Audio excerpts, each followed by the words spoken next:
একবার দুই বন্ধু বনের মধ্যে দিয়ে হেঁটে যাচ্ছিল। তারা জানতো যে বনে যে কোনো সময় তাদের সাথে যে কোনো বিপদ ঘটতে পারে। তাই তারা একে অপরকে প্রতিশ্রুতি দিয়েছিল যে কোনো বিপদে তারা ঐক্যবদ্ধ থাকবে। হঠাৎ তারা দেখতে পেল একটি বড় ভালুক তাদের কাছে আসছে। এক বন্ধু তৎক্ষণাৎ কাছের গাছে উঠে গেল, কিন্তু অন্যজন জানতো না কিভাবে উঠতে হয়। তাই তার সাধারণ জ্ঞানের নেতৃত্বে সে মৃত মানুষ হওয়ার ভান করে নিঃশ্বাস বন্ধ করে মাটিতে শুয়ে পড়লে।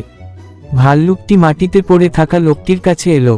ভাল্লুকটি তার কানের সামনে এসে গন্ধ শুকে এবং ধীরে ধীরে জায়গা ছেড়ে চলে যায়, কারণ ভাল্লুক মৃত প্রাণীকে স্পর্শ করে না। এবার গাছে থাকা বন্ধুটি নেমে এসে মাটিতে থাকা বন্ধুকে জিজ্ঞেস করল, দোস্ত, ভাল্লুক তোকে কানে কানে কি বলেছে? অন্য বন্ধুটি উত্তর দিল, ভাল্লুক আমাকে মিথ্যা বন্ধুকে বিশ্বাস না করার পরামর্শ দিয়েছে। নৈতিক সত্যিকারের বন্ধু সেই ব্যক্তি যে সর্বদা আপনাকে সমর্থন করে এবং যে কোনো পরিস্থিতিতে পাশে থাকে।